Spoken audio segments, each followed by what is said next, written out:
Do you notice anything wrong with this?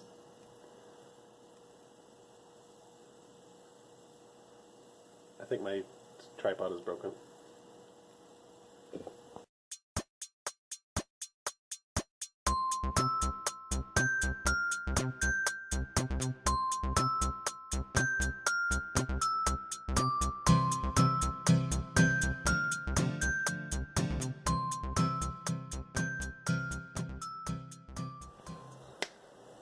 Better.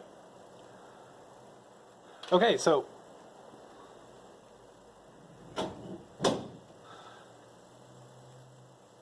fix the tripod. Anyway, today I wanted to do a quick tutorial on how to plant a tree. It ended up, well, it started being a video about potted plants, then evolved into issues we run across getting plants from growers. And it came out terribly incoherent, so now it's a two-part video about how to plant a tree. My techniques, what I do every time I plant a tree for myself or for a customer. Part one is going to be about how to prep the actual tree after you get it out of the pot. Like, you get it home, you have the tree in a pot or ball and burlap. The principles are going to be the same. Things to look for, problems you can easily fix, and ways to ensure long-term success with that tree or shrub or perennial for that matter. And part two is going to be on location. That's exciting, huh? I guess.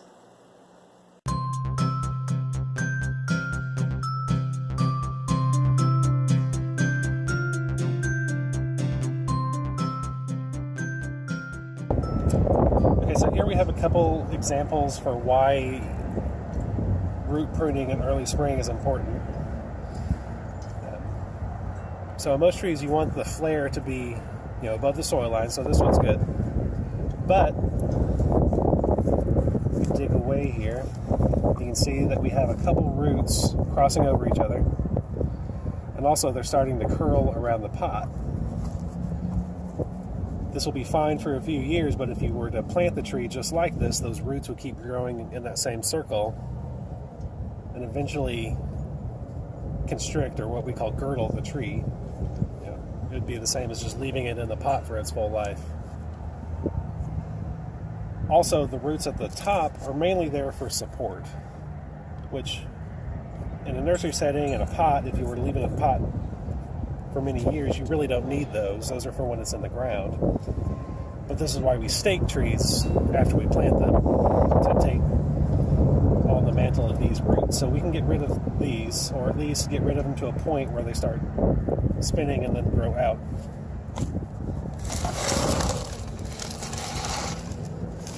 Now this one we can't see any surface roots because the flare is a good couple inches below the soil line. I can barely get to it digging down with my fingers. It's still further down. So this is bad for two reasons. A, because plants photosynthesize, but only when they have leaves and during the day when there's sun to get their metabolisms going. They do actually respirate at night and then, this time of the year when the trees are dormant. They do that mainly there at the root flare. So if we're covering that up, we are slowly suffocating the trees. And you can see on these roots, this is trying to be a surface root, so it's growing kind of up at an angle, but it's also branching. That branching can have the same effect of girdling over time. If you get a couple of these, they start growing together, you have a girdle point there. So what we'll do is we will take this out, we'll take out all this extra soil, we'll find the root flare, that'll be the new surface level, and that's where you'd want to plant it, in the ground. But but it'll also give us plenty of room to add, nice, rich organic material.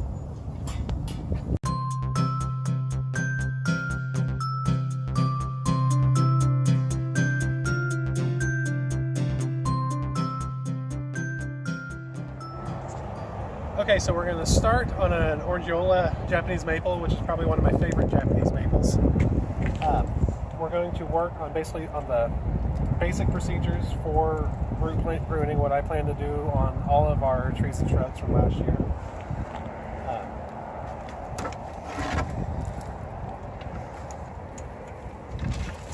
So you can see it is pretty root bound, but all the roots are nice and fine. Overall, I don't see any real major root growth.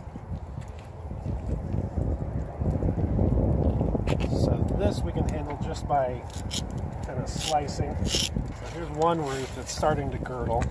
So this would become a structural root.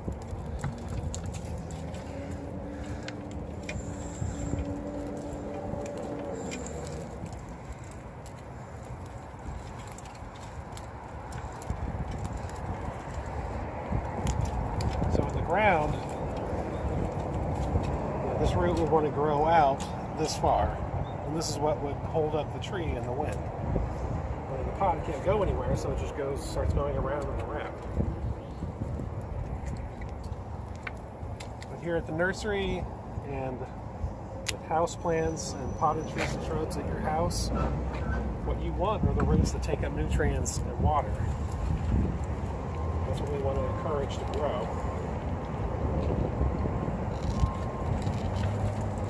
Again, just slicing through the roots that are growing around the surface.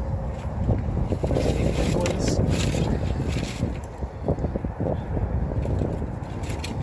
Yank them out, do that, cut them off.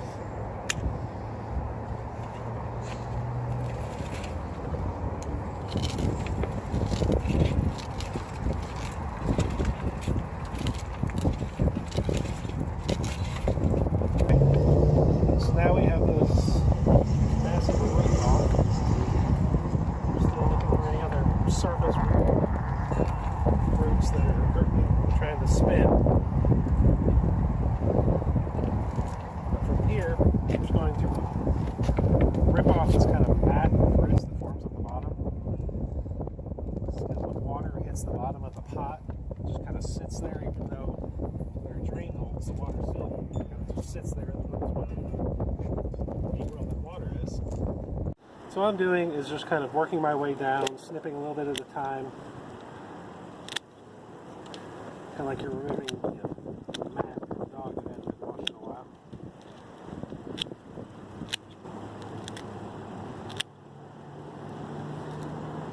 It's not imperative you get all of this.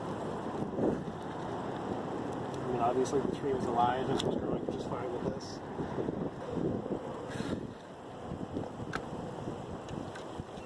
The other thing we want to look at is up here. Now it looks like the root flare is right here above the ground. So we're kind of, but this could also just be a cut, a callus from a cut. The thing to look for, especially with trees, is you can see this kind of meshy root up at the top. To me, that's usually a sign that the tree was planted too deep. It's sending these roots up that aren't growing in any kind of orderly fashion to get that oxygen, and then once they reach the top, they're just kind of going whichever way. Okay, so we've been digging down. You can see where the soil line was, this dark line, where the soil was wet. So it was up here. I dug down, and I found the first root. So here's the root flare. This is kind of like the windshield of a car, where it tapers out into the hood. This is what you don't want to cover up, because you can see right here, this root is coming from somewhere down in the soil ball, coming up and going over these other roots. So these should not have been surface roots. These are roots coming up in search of oxygen. This would kill the tree in a few years. So this root's a good root. It's at the right height, it's growing straight out. I trimmed it So before it met the sidewall of the pot, so it'll have time to grow out for over next year. But it met up with another root. Again, this one is coming from down here somewhere, but then it's growing up and over. This tree from the grower was buried too deep. Most tree deaths are because of this exact thing. A lot of the gardening shows will tell you plant it high, it won't die, plant it low, it won't grow. If you are trusting growers that they didn't bury it too deep, this is what could happen. And this is a well-respected grower, nationwide grower. Mistakes happen, it's not really a problem. This is why we do this.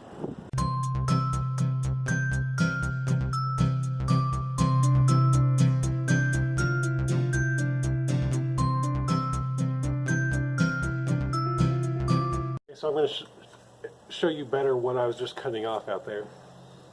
It's just easier to see inside. So like I said, as the water comes down through the soil, hits the pot, it just kind of sits there, forms a bubble. And what grows on that bubble, you can use this as a trivet.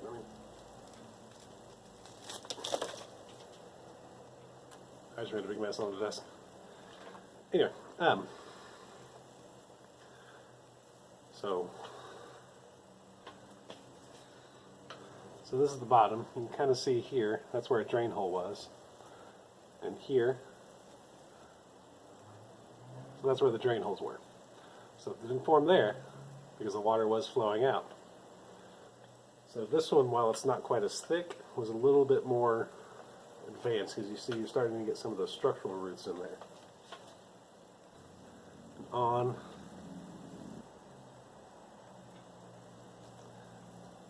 And on. Making a huge mess. And on. Okay, so here's what happens when you don't root prune. So this was growing on the surface. So if you imagine the trunk is growing up right here, this root is growing out. It hit the edge of a pot, then started growing this way. So again, you can see the cut right there. Not to mention all these other roots. So again, if the trunk was here, this root is growing this way. There's also going to be some roots growing this way, and then they cross. The trunk cannot expand past that without girdling. Here's a little bit more clear example. So this was the surface, and this tree was buried too deep, and you can see how it's growing up, as well as hitting the edge of the pot. Then it's going to start circling around the edge. Now here's one. So the cut's right there. So that means the trunk was like right here. Sorry, it was right here. These are growing down at a weird angle. But it hits the edge of the pot, circles around. And what's funny is, this has been root pruned. So someone at the grower saw this, snipped it off, but not at the circle point.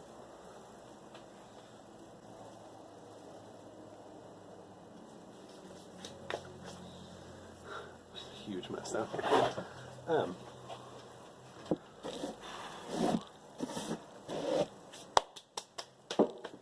That's a mess for future me to worry about. So this is a good example of why local gardens, I'm waffling here, or I'm soapboxing here. This is a good example for why local independent garden centers are valuable. The tree I cut this off of is a $150 tree.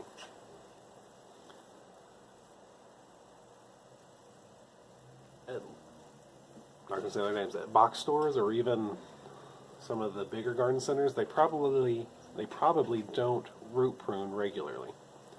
Or had this been bought at a box store, someone took this home and planted it,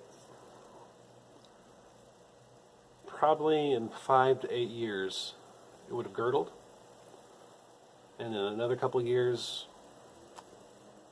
it either would have died or had been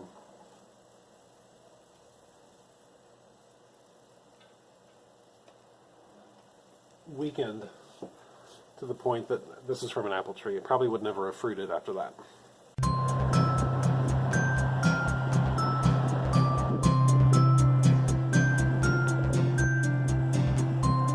So if we follow these 4 simple steps, score the size of the root ball, the really thin, meshy roots,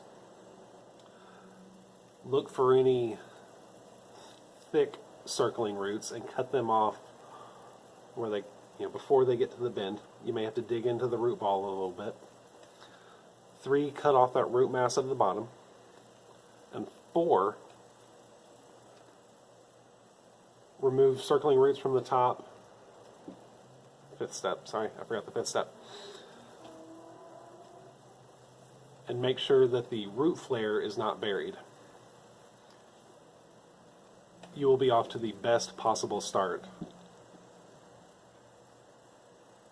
with your new tree.